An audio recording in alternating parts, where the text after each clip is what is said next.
नमस्कार मित्रांनो, कसे आहात सगळे? मस्त मजेत ना? एस क्लास एज्युकेशन बाय सुहानीमध्ये तुम्हा सर्वांचं मनापासून स्वागत आहे. मित्रांनो, आज आपण पाहतोय 10th standard science part 1 lesson number 9 carbon कंपाऊंड्समध्ये आपण आत्तापर्यंत फंक्शनल ग्रुप होमोलॉगस सिरीज पाहिलेला आहे. तर फंक्शनल ग्रुप आणि होमोलॉगस सिरीज यांच्यावरती आधारित काही प्रश्न आपल्याला विचारलेले आहेत युजर ब्रेन पॉवरमध्ये पेज नंबर 119 वरती. तर ते सगळे प्रश्न आपण आज पाहणार आहोत. त्याचबरोबर नेक्स्ट पेजवरती पण काही प्रश्न आहेत आणि अल्केन अल्काइन किंवा अल्केनचा फॉर्म्युला कसा आहे तो तुम्हाला सांगितलं आहे. या आधीच्या व्हिडिओजमध्ये पण आपण फॉर्म्युला पाहिलेला आहे, पण पुन्हा एकदा आपण तो जस्ट रिवाईज करणार आहोत, बुकमध्ये दिलेला आहे त्याच्यामुळे. सो या ठिकाणी जे प्रश्न आहेत तर ते मोस्टली बेस्ड आहेत होमोलॉगस सिरीज आणि फंक्शनल ग्रुपवरती.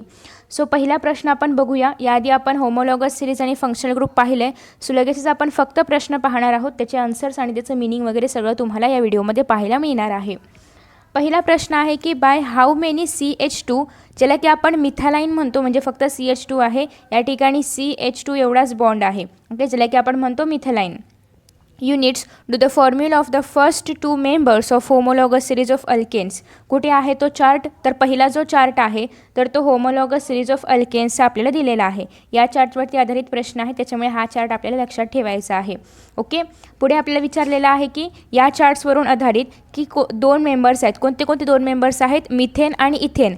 म्हणजे मिथेनचा फॉर्म्युला आहे CH4, इथेनचा फॉर्म्युला आहे C2H6. तर याच्यामध्ये CH2 युनिट्स जे आहेत तर त्याच्यामध्ये किती नंबरचा डिफरन्स आहे? आता जर आपण मिथेन जर पाहिलं तर मिथेनमध्ये CH2 किती आहेत? एकच आहे. इथेनमध्ये किती आहेत? 2 आहेत. डिफरन्स काय झाला? ओन्ली 1. म्हणजेच या ठिकाणी मिथेन आणि इथेन फक्त 1ने डिफर आहेत एकमेकांपेक्षा. मग आपण कसं उत्तर लिहिणार? तर methane and ethane differ by only 1 CH2 unit, bond CH2 bond unit. Okay, अशा पद्धतीने तुम्हाला याचा आन्सर लिहायचा आहे जर एक्झामला आलं तर, किंवा तुम्हाला क्लासवर्कमध्ये सांगितलं असेल तर. नेक्स्ट आहे त्यामध्येच दुसरा प्रश्न आहे की similarly how many bond CH2 bond units do the neighbouring member ethane that is C2H6 and propane that is C3H8 differ from each other.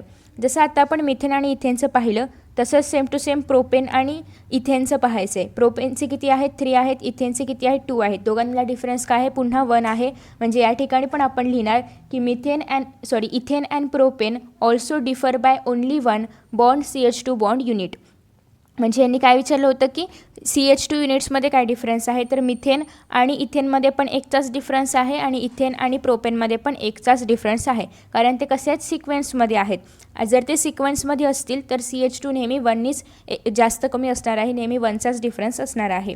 Next आहे how many methylene units are extra in the formula of the 4th member than the 3rd member of homologous series of alcohols.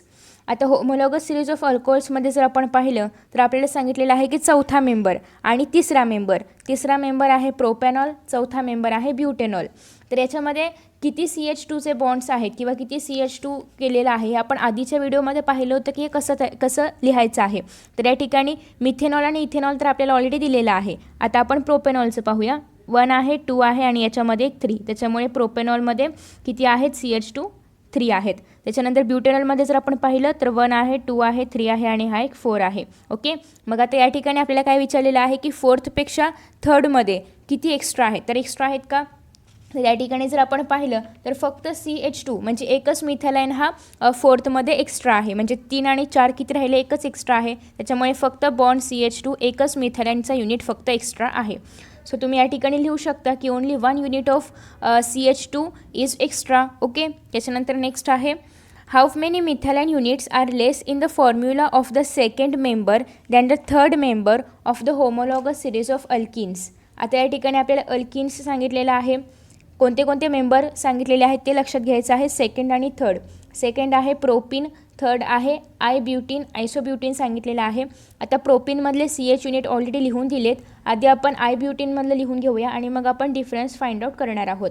So आयब्युटीनमध्ये जर आपण या ठिकाणी पाहिलं तर पहिल्यांदा या ठिकाणी सांगितलेलं आहे की हा 1 आहे आणि हा 1 आहे. म्हणजे फक्त या ठिकाणी 2च CH2चे जे युनिट्स आहेत तर ते या ठिकाणी दिलेले आहेत. मग आता या ठिकाणी डिफरन्स काय झाला? वरती 1 आहे, खाली 2 आहे, म्हणजे डिफरन्स काय झाला? पुन्हा 1. त्याच्यामुळे या ठिकाणी पण डिफरन्स आहे 1. आता आपण नेक्स्ट पाहूया. नेक्स्ट पेजवरती आपल्याला काही इन्फॉर्मेशन सांगितलेली आहे की you have found that in any homologous series while going in an increasing order of the length of any carbon chain every time 1 methyl unit that is CH2 goes on increasing. म्हणजे आतापर्यंत तुम्ही काय पाहिलं की जरी आपण मिथेनॉलमधून इथेनॉलपर्यंत जात असू तरी पण एकच CH2चा युनिट वाढला जातो आहे. जरी आपण या ठिकाणी मिथेनमधून इथेनमध्ये जात असू तरी पण एकच CH2 वाढला जातो आहे. इथेनपासून प्रोपेनमध्ये पण एकच CH2चा युनिट वाढला जातो आहे. म्हणजे प्रत्येक वेळेस होमोलॉगस सिरीजमध्ये जर आपण पाहिलं तर एकच CH2 म्हणजे एकच मिथेलाइन वाढत जातो आहे. त्यानंतर पुढे आहे therefore while going in an increasing order of the length there is a rise in the molecular mass of the members by 14 dalton. म्हणजेच या ठिकाणी काय सांगितलेलं आहे की जेव्हा आपण इन्क्रीजिंग ऑर्डरनी जाऊ तेव्हा त्याचे मॉलिक्युलर मास आहे तर ते 14 डेल्टननी वाढत जाणार आहे. जे लगतचे मेंबर्स असतील तर त्यामध्ये जसं की मिथेन नंतर इथेन आहे तर ते 14 डेल्टननी त्याचं मॉलिक्युलर मास वाढत जाणार आहे. नेक्स्ट आहे inspection of table 9.17 A, B and C will reveal one more point to you and that is gradation in the boiling points. Boiling point is a physical property of a compound. Generally, it is found that while going in an increasing order in any homologous series, the physical properties show variation in one direction and that is a gradation is observed in the physical properties. आता आपण जर या सगळ्यांचे boiling points पाहिले तर पहिल्यांदा तर आपण मिथेन पाहूया. मिथेनचं बॉइलिंग पॉईंट आहे -162 डिग्री सेल्सिअस. इथेनचं आहे -88.5 डिग्री सेल्सिअस. आता या ठिकाणी जास्त बॉइलिंग पॉईंट कोणाचा आहे, मिथेनचा की इथेनचा? तर इथेनचा जास्त आहे. कारण जेव्हा निगेटिव्ह नंबर्स असतील तेव्हा जो नंबर लहान असतो तर त्याची व्हॅल्यू सगळ्यात जास्त असते. म्हणजे या ठिकाणी -88.5 जास्त आहे -162 पेक्षा. त्याच्यामुळे या ठिकाणी इथेनचं जे बॉइलिंग पॉईंट आहे, इथेन मॉलिक्युलचं जे बॉइलिंग पॉईंट आहे तर ते येणार आहे -88.5 जे की मिथेनपेक्षा जास्त आहे. अशा पद्धतीने जर आपण प्रोपेनचं पाहिलं तर ते इथेनपेक्षा अजून जास्त आहे बॉइलिंग पॉईंट. ब्युटेनचं पाहिलं तर ते अर्थातच या तिघांपेक्षाही जास्त आहे. पेंटेनचं पाहिलं तर ते अजून जास्त बॉइलिंग पॉईंट आहे. अशा पद्धतीने बॉइलिंग पॉईंट इन्क्रीज होत जाते. हे झालं होमोलॉगस सिरीज ऑफ अल्केन्समध्ये. आता जर होमोलॉगस सिरीज ऑफ अल्कोहोल्समध्ये पाहिलं तर या ठिकाणी पण जो बॉइलिंग पॉईंट आहे तर तो वाढत जातो आहे. मिथेनॉलचा आहे 63 degree Celsius boiling point. Propanol जर आपण पाहिलं तर 97 आहे. जर आपण ब्युटेनॉल पाहिले तर 118 डिग्री सेल्सिअस आहे. अशा पद्धतीने प्रत्येक सिरीजमध्ये बॉइलिंग पॉईंट जो आहे तर तो जसं आपण मेंबर्स पुढे जाऊ तसं ते वाढत जातं आहे. तर या ठिकाणी जर अल्किन्समध्ये पाहिलं तर -102 आहे. या ठिकाणी -48 आहे. -48 अर्थातच -102पेक्षा ग्रेटर आहे. त्याच्यामुळे या ठिकाणी इथेनपेक्षा प्रोपेनचा जो बॉइलिंग पॉईंट आहे तर तो जास्त आहे. ओके, बॉइलिंग पॉईंट म्हणजे काय की जसं की आपण वॉटरला 100 डिग्री सेल्सिअस टेम्परेचर दिलं की ते उकळायला लागतं. सो त्याच पद्धतीने जर आपण इथिनला -102 डिग्री सेल्सिअस टेम्परेचरवर ठेवलं तर ते उकळायला लागेल, ते बॉईल व्हायला लागेल. ओके, सो अशा पद्धतीने होमोलॉगस सिरीजमध्ये आपण जसं पुढे जाऊ किंवा जसं आपण एक मेंबर पुढे जाऊ तसं जे बॉइलिंग पॉईंट आहे तर ते वाढत जातं आहे. आता द टेबल 9.15 या ठिकाणी 15 आहे बट बुकमध्ये 17 आहे. सो करेक्शन करून घ्या. 9.17 C shows the homologous series of alkynes inspect the molecular formula of the members of this series. Do you find any relationship in the number of carbon atoms and the number of hydrogen atoms in the molecular formula? म्हणजे या ठिकाणी आपल्याला काय सांगितलं आहे की जर आपण होमोलॉगस सिरीज ऑफ अल्किन जर पाहिलं तर या ठिकाणी तुम्हाला कार्बन ॲटम आणि हायड्रोजन ॲटम यांच्यामध्ये तुम्हाला काही साधर्म्य पाहायला मिळतं आहे का?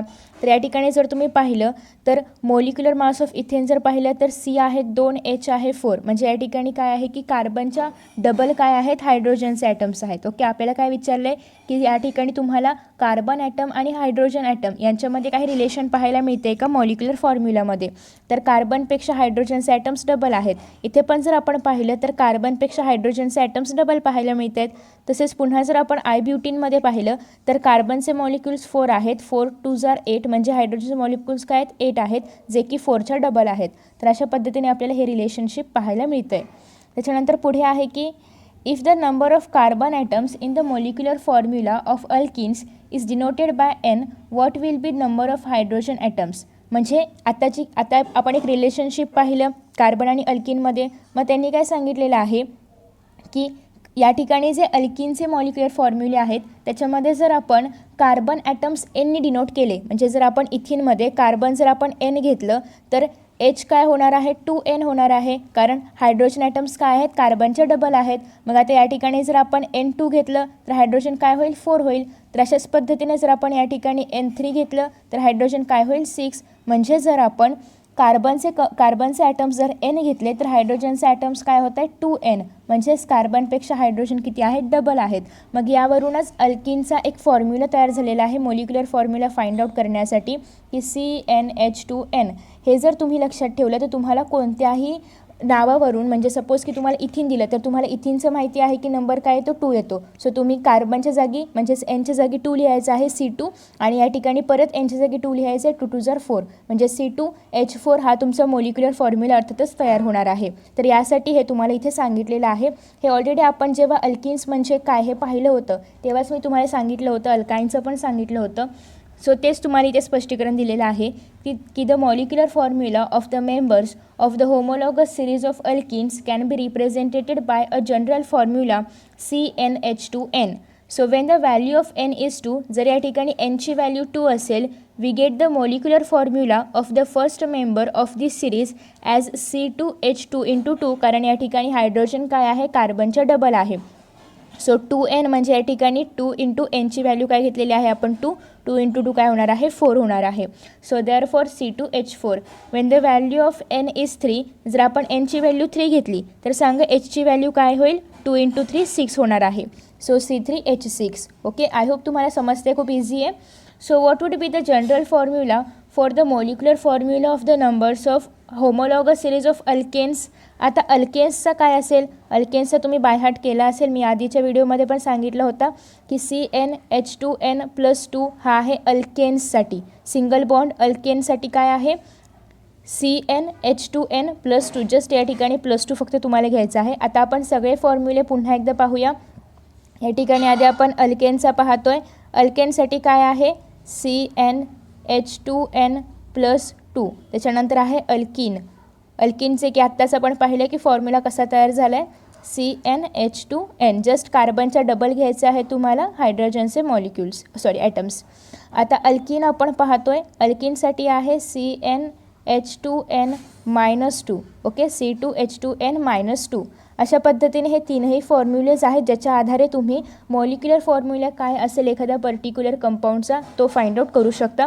जर तुम्हाला n नंबर काय आहे तो माहिती असेल, जर तुम्हाला कार्बनचा नंबर काय आहे, कार्बन बॉन्डचा किती ॲटम्स त्याच्यामध्ये आहेत हे जर माहिती असेल तर तुम्ही इतर सगळे जे व्हॅल्यूज आहेत त्या फाइंड आउट करू शकता. After that the general molecular formula for the homologous series of alkynes is CnH2n-2. आत्ताच आपण पाहिलं.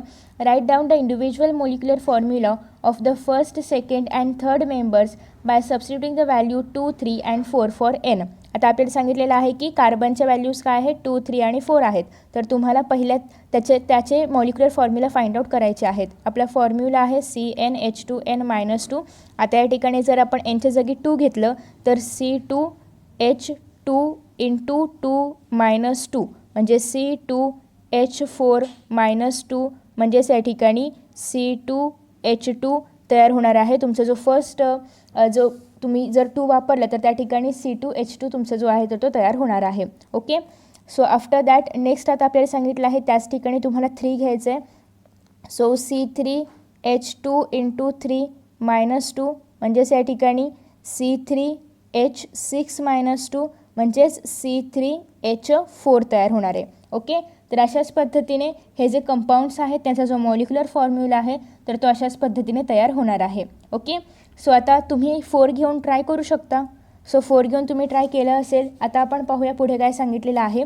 From the above examples we come to know that the following characteristics of homologous series. आता आपण homologous सिरीजवरती आधारितच हे सगळे प्रश्न पाहिले, तर यावरून तुम्हाला होमोलॉगस सिरीजचे काही कॅरेक्टरिस्टिक्स समजले असतील. जसं की while going from one member to the next member in a homologous series, म्हणजे जेव्हा आपण होमोलॉगस सिरीजमध्ये एका मेंबरपासून म्हणजे सपोज आपण मिथेनपासून जर आपण इथेनकडे येतो आहे म्हणजे पहिल्या मेंबरपासून आपण दुसऱ्या मेंबरकडे येतो आहे तर तेव्हा काय काय प्रॉपर्टीज पाहायला मिळतात. पहिली गोष्ट आहे की 1 मिथालाईन म्हणजेच CH2 युनिट गेट्स ॲडेड. आत्ताच आपण पाहिलं त्याच्यावरती आपण एक्सपेरिमेंट्स म्हणजेच प्रश्न पण पाहिले होते की एक CH2 काय होतो आहे ॲड होतो आहे. जसं आपण मिथेनमधून इथेनमध्ये येऊ एक CH2 ॲड होतो आहे म्हणजेच मिथालाईन ॲड होतो आहे. मोलिक्युलर मास इन्क्रीज्ड बाय 14 डेल्टन म्हणजे मोलिक्युलर मास 14 डेल्टननी वाढतो आहे. ओके 14 यूला आपण डेल्टन म्हणतो नाही वाढतो आहे. आणि त्याच्यानंतर आहे number of carbon compounds increased by 1 आणि अर्थातच या ठिकाणी कार्बन कंपाऊंड कितीने वाढत आहेत तर 1ने वाढत आहेत. तुम्ही ते बघू शकता की मिथेनमध्ये किती कार्बन आहे एकच आहे. इथेनमध्ये किती झाले 2 झाले. प्रोपेनमध्ये 3 झाले. ब्युटेनमध्ये 4 झाले. ओके तर अशा पद्धतीने कार्बन कंपाऊंड 1ने वाढतो आहे. खूप सिम्पल आहे. नेक्स्ट आहे chemical properties of members of a homologous series show similarity. Chemical properties पण सिमिलॅरिटी दाखवत आहेत. काय सिमिलॅरिटी दाखवत आहेत तर बॉइलिंग पॉईंट जो आहे तर तो एका मेंबरकडून दुसऱ्या मेंबरकडे जाताना वाढतो आहे. आत्ताच पण पाहिलं कसा वाढतो आहे तो. नेक्स्ट आहे all the members of a homologous series can be represented by the same general molecular formula आणि सगळे आपण एका सिम्पल जनरल मोलिक्युलर फॉर्म्युला दाखवू शकतो. जसं की अल्केनसाठी आपण CnH2n+2 वापरतो. अल्किनसाठी आपण CnH2n फक्त वापरतो. अल्काईनसाठी आपण CnH2n-2 वापरतो. तर या जनरल मोलिक्युलर फॉर्म्युलाने आपण सगळे फॉर्म्युलेज रिप्रेझेंट करू शकतो. After that write down structural formula of the first 4 members of the various homologous series formed by making use of functional group in the table 9.16. आता या ठिकाणी आपण टेबल 9.16 जर पाहिला जसं की आपण इथे अल्केनचा होमोलॉगस सिरीज पाहिला होता त्याच्यानंतर अल्किनचा आणि अल्कोहोलचं पाहिलं तर त्याच पद्धतीने तुम्हाला अल्डिहाइड किंवा त्याच्यानंतर केटॉन यांचा तयार करता येईल का असं त्यांनी विचारलेलं आहे आणि तयार करून तुम्हाला ते लिहायचं आहे. आता सेम आहे या ठिकाणी जसं की अल्कोहोल घेतलेला आहे तर अल्कोहोलचा जो कंडेन्स मोलिक्युलर फॉर्म्युला आहे जो की बॉन्ड OH आहे तर बॉन्ड AHच्या ऐवजी तुम्हाला जस्ट अल्डिहाइड या ठिकाणी वापरायचं आहे. म्हणजेच तुम्ही या ठिकाणी बॉन्ड OH फक्त न लिहिता काय लिहिणार आहात बॉन्ड CHO आणि तुमचे जे सपोज की तुम्हाला मिथेनॉल आता या ठिकाणी मिथेनॉल आहे अल्कोहोलसाठी पण जेव्हा तुम्ही अल्डिहाइडचं तयार करताय तेव्हा ते मिथॅनल होणार म्हणजे NaL होणार कारण अल्डिहाइडसाठी आपण AL जॉईन करतो.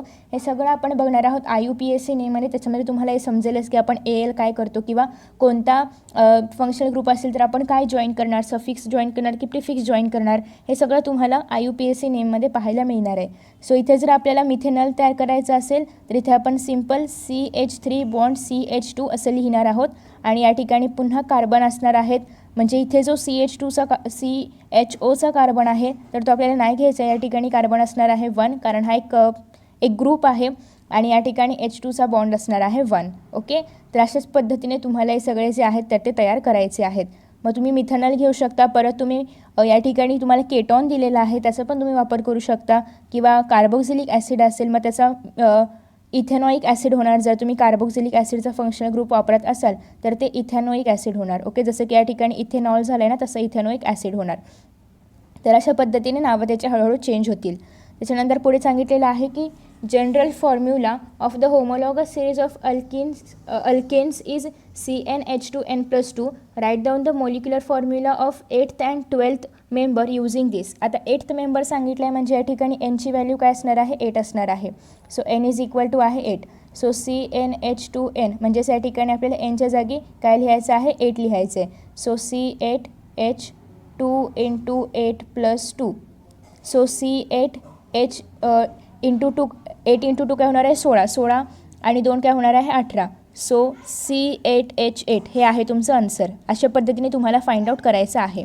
आता N काय पकडायचं आहे 12. 8 तर आपण पकडला तर आपण N घेणार आहोत 12. सो सिम्पल CnH2n+2 घेणार आहोत. या ठिकाणी आपण Nच्या जागी घ्यायचं आहे 12. C12H2 × 12 होणार आहे 24 + 2 26. सो C12H26 हा येणार आहे तुमचा मोलिक्युलर फॉर्म्युला. सो अशा पद्धतीने आपण मोलिक्युलर फॉर्म्युला फाइंड आउट करतो.